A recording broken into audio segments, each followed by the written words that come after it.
നമസ്കാരം, Tirurangadi today news അപ്ഡേറ്റിലേക്ക് സ്വാഗതം.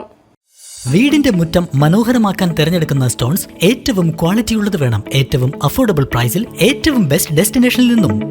ഫ്ലോറിംഗിൽ ഏറ്റവും best Pasco paving and euro tiles. നിർമ്മാണത്തിലെ സമാനതകളില്ലാത്ത ക്വാളിറ്റി, വിദഗ്ധരായ തൊഴിലാളികളും ഇൻസ്റ്റലേഷനിലെ കൃത്യതയും, കുറഞ്ഞ ചെലവിൽ വീട് നിർമ്മിക്കാൻ ആവശ്യമായ ലോക്ക് ബ്രിക്സിന്റെയും ഹോളോ ബ്രിക്സ്, AAC ബ്ലോക്സ്, ജാളികൾ എന്നിവയുടെയും ഗംഭീര കളക്ഷൻ. ഇതെല്ലാം ഇത്രയും വിലക്കുറവിൽ. നിങ്ങളുടെ മുറ്റങ്ങൾക്ക് പാസ്കോയുടെ ഉറപ്പ്. പാസ്കോ. വാർത്തകൾ വിശദമായി. വേങ്ങര ബ്ലോക്ക് പഞ്ചായത്ത് ലൈബ്രറി പദ്ധതിയിൽപ്പെടുത്തി തെരഞ്ഞെടുക്കപ്പെട്ട ഗ്രാമീണ ലൈബ്രറികൾക്ക് ലാപ്ടോപ്പ് വിതരണം ചെയ്തു. ബ്ലോക്ക് കോൺഫറൻസ് ഹാളിൽ നടന്ന ചടങ്ങ് പ്രതിപക്ഷ ഉപനേതാവ് PK കുഞ്ഞാലിക്കുട്ടി ഉദ്ഘാടനം ചെയ്തു. പുതുതലമുറയെ വായനാശീലമുള്ളവരാക്കി വളർത്തിക്കൊണ്ടുവരുന്നതിന് ഡിജിറ്റലൈസേഷൻ അടക്കമുള്ള ആധുനിക വൽക്കരണം ലൈബ്രറി രംഗത്ത് അനിവാര്യമാണെന്ന് അദ്ദേഹം പറഞ്ഞു.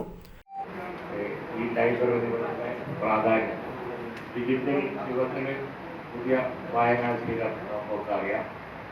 പുതിയ തലമുറയുടെ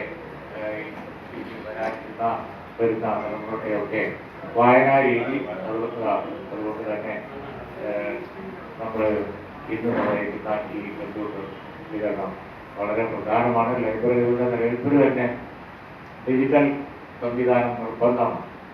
അപ്പോൾ എല്ലാവിധ ആശംസകളും നടത്തിക്കൊണ്ട് അതിൻ്റെ ഉദ്ഘാടനം നിർവഹിച്ചതായി അറിയിക്കുന്നു. 20 ലൈബ്രറികൾക്കാണ് ലാപ്ടോപ്പ് വിതരണം ചെയ്യുന്നത്. 4 ലക്ഷം രൂപ ചെലവിൽ ആദ്യഘട്ടത്തിൽ 11 വായനാശാലകൾക്കാണ് ഇവ വിതരണം ചെയ്യുന്നത്. ചടങ്ങിൽ ബ്ലോക്ക് പ്രസിഡന്റ് മണ്ണിൽ ബൻസീർ ടീച്ചർ അധ്യക്ഷത വഹിച്ചു. Vice president Pulikkal Abubakar master, AR നഗരപഞ്ചായത്ത് പ്രസിഡന്റ് കൊണ്ടാണത്ത് റഷീദ്, സ്ഥിരം സമിതി അധ്യക്ഷ സഫിയ മലയക്കാരൻ, അംഗങ്ങളായ Parangodath Abdul Aziz, PK Rasheed, AP Aziz, EK Zubair master, Jasina, secretary Aneesh എന്നിവർ ചടങ്ങിൽ സംസാരിച്ചു. News bureau, Vengara.